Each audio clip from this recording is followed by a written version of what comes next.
Some viewers, especially young ones, wanted me to tell them about Nyayo Bus service. It is good about your feedbacks because there are some documents in the neck top which are hidden. So if you ask me a question on or this or that, I just Google my neck top, and the neck top reproduces the issue. For a long time, Nairobi used to be served with Kenya Bus. Then around 1973, there was a delegation to see President Jomo Kenyatta, where people who had started Matatu business were complaining of heavy taxation. They were complaining about heavy taxation, and their vehicles were not bringing in money. So Kenyatta said that people running Matatu should not pay PSV and other taxes. And so that was when the boom of Matatu started. Then from 1973, Kenya Bus got now a competition in form of Matatu. And why are the vehicles called Matatu? Two reasons. Today we have city hoppers, we have mini buses and whatever they are in the Matatu industry. But those days, it was strict that any vehicle carrying passengers, the vehicle that had 3 or less tons. If you had a bigger vehicle than 3 tons, then you were supposed to be considered as a bus. So it was tani tatu and below. And the other reason why it is also called, but this one is now the major reason why it was called Matatu, it is that whichever stage you entered and whichever stage you alighted, you paid 30 cents. For example, you are going to Nyeri town. You board a vehicle in Nairobi, you alight in Thika, you pay 30 cents. Another person whom you boarded the vehicle with, and he's going to Karatina, you boarded with him in Nairobi, you alighted at Thika, he alighted at Karatina, he will pay 30 cents. Mangotore Matatu. And if there is another person who boarded the vehicle in Nairobi and goes all the way to Nyeri town, he will pay 30 cents, which is Mangotore Matatu. Kana gikoyo yako ne kiuru? Asha ti kiuru ne kiega. Then those vehicles were called Matatus. But before I now come to Nyayo Bus, I'll go back to how Kenya Bus started. We had intercity buses in 3 places. We had within city, not intercity. Within city, we had 3 towns. We had in Nakuru, Mombasa, and Nairobi. I'll start with Nairobi. Nairobi, there was a company which was called OTC, Overseas Transport Company, and it was also called EAS. EAS like Masikio. Now, EAS stood for East Africa Road Services. What am I saying? I'm saying Overseas Transport Company was an international company worldwide. And its arm in East Africa was called East African Road Services. It used to have vehicles traveling between East African towns. I remember 1969 when we boarded an OTC from Nairobi. Those who know OTC, that is where OTC was. And it was just a bus station, just like Ile bus station at Kenya Bus. So that one company had 2 bus stations. If you're within Nairobi, you want to travel, you'd use Kenya Bus. But if you want to travel anywhere in East Africa, we used to see buses just like Machakos huko. You see buses written Kitui, you see buses written Kakamega, you see buses written in Nyeri. But in OTC, you would see buses written Mosh. You would see buses written Dar es Salaam. You would see buses written Kampala. We used to board Kampala vehicle. My mother would pay 1 shilling. We used to pay 9. Watoto walikuwa nalipa 9 shillings. My mother would pay 9 shillings for us when she used to take us from boarding school in Kajiado. She would pay 9 shillings for us, and she would pay 18 shillings for herself. That was OTC, but its franchise in East Africa was called EAS. And then when it was carrying out that, it felt that it should also have an within Nairobi. We should have another bus. So it came. You can see the company had 3 levels. Level 1, OTC, overseas. Level 2, East Africa road services, which carried all over East Africa. Then level 3, Kenya Bus. Now Kenya Bus was not going throughout Kenya, but Kenya Bus was going through all the estates in Nairobi. Started with route number 1. You can see 1, 2, and 3, they were going in a certain direction. Then they were kaendelea hivyo until when they went out of Nairobi, that is when they started 100 and something, 111, going to Ngong in Kajiado. So that is how the Kenya Bus started. That the company had 3 levels: overseas transport company for all over the country, East Africa for East Africa, and Kenya Bus service for Nairobi. After they entered into a partnership, OTC entered a partnership with Nairobi City Council. They entered a partnership with Nairobi City Council. The major shareholders, I don't know the ration, but the major there were only 2 shareholders. The major shareholders was OTC, and the minor shareholders were Nairobi City Council.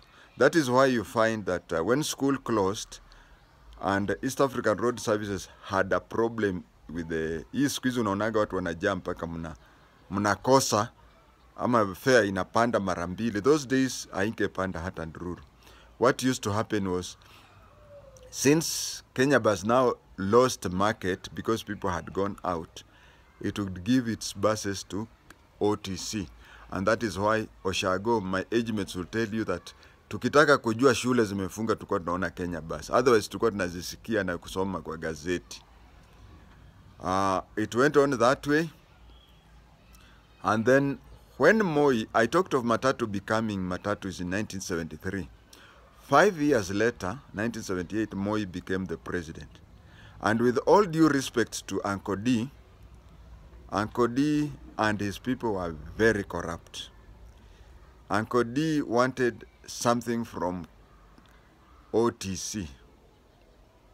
I said, before I continue with Uncle D, I said OTC opened a second Kenya Bus in Mombasa. So Mombasa, they had shares with Mombasa Municipal Council. So we had 2 independent buses. We can say Kenya Bus Service Nairobi branch was owned majorly by OTC and minor by Nairobi City Council. That is the Nairobi branch. Mombasa, the same. Majority of the shares were OTC, minority of the shares were by Mombasa Municipal Council. Those 2 towns. Then somebody, which we must salute him, Mr. Mark Mwithaga, started a company similar to Kenya Bus, but in Nakuru. He called it NATCO. NATCO. Nakuru Transport Company. This was a company that he mobilized people, and when he mobilized people, they bought shares and started a company which was similar to Kenya Bus, but it was called NATCO, Nakuru Transport Company. But politics being politics, you know, during KANU days, ukionekana we ni mtu unaweza mobilize people over a cause in reaching people, unanyamazishwa. That is how Mark Muithaga alinyamazishwa na NATCO ikanyamazishwa. Now back to Uncle D. Uncle D became the president of Kenya. When he became the president of Kenya, I have already said how KENATCO fell. I have already said how Kenya Railway failed. He wanted money from all corners. He went and wanted OTC to give him something. OTC refused, being an international company. He was mad at them. But then, there's a lawyer saying that he who yula nahara kwa njia anasahau. But if you come barefooted mustunu ukitembea ukanyage huo mharo, you will never forget. So there's a lawyer proverb which says, anaye kanyaga ndio yule ambaye alihara anasahau, na anaye kanyaga hasahau.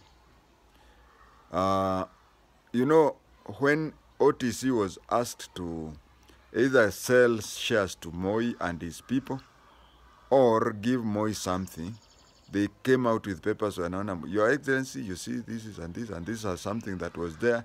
It was there even before Jomo Kenyatta. Yeah, I understand.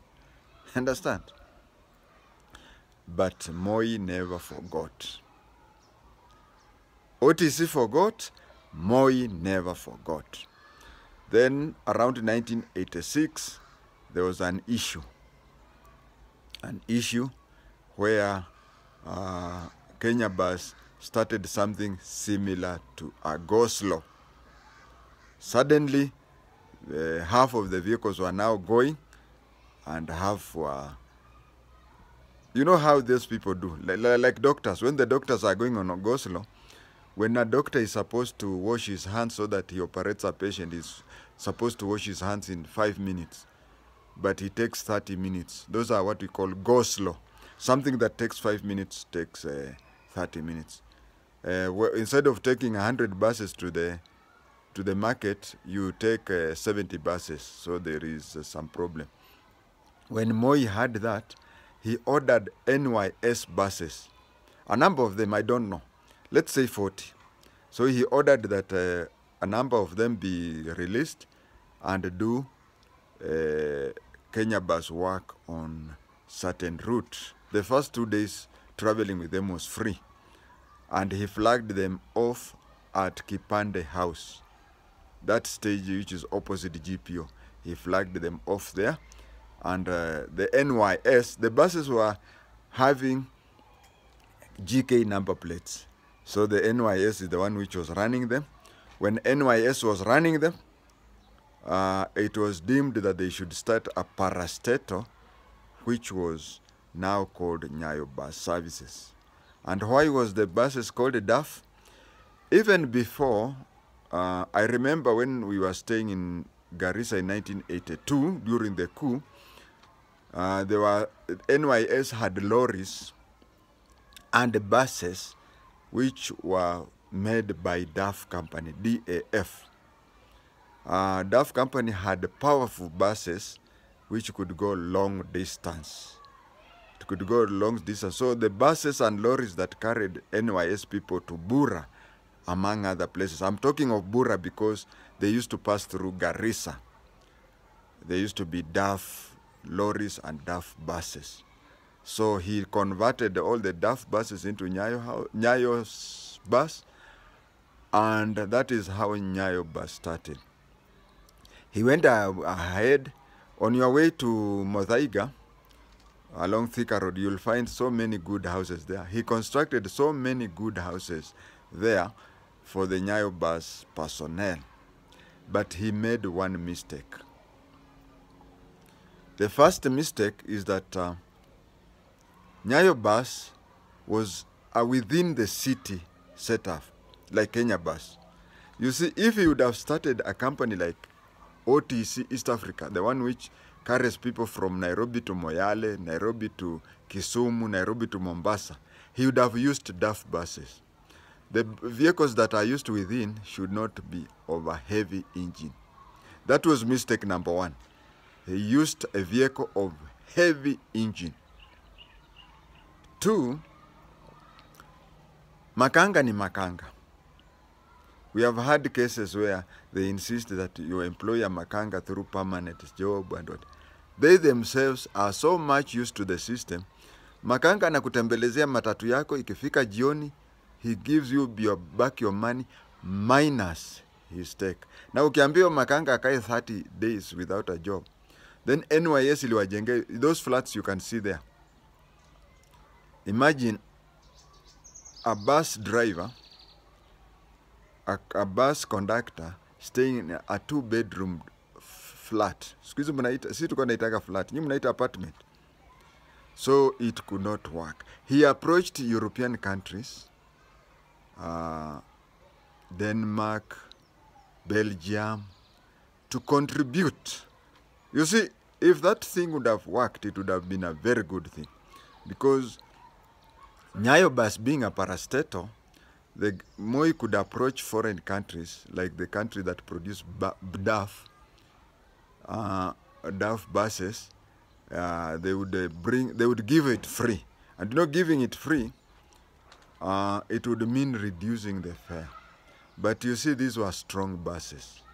Inakula mafuta ile usiseme, engine heavy. And then the salary that they were giving to the drivers and conductors and the lifestyle, it reached a time when the government was now paying those people. But the thing that really killed Nyayo Bus was that a lot of engine, you see, a country like Belgium, inapeana 10 buses free and 20 engines, so that these engines zinakaa kama standby. Hizi zikiharibika or anything baadaye, because DAF had no, ukiangalia kampuni kama CMC and others, Toyota, they had their own branches in Kenya, but DAF did not have a branch in Kenya. So the Moi government was given so many spare parts which were to just wait for these other buses zikiharibika. Where were the spare parts placed? They were placed out in the open. Mvua inanyesha inakuja mpaka ina overgrow those things.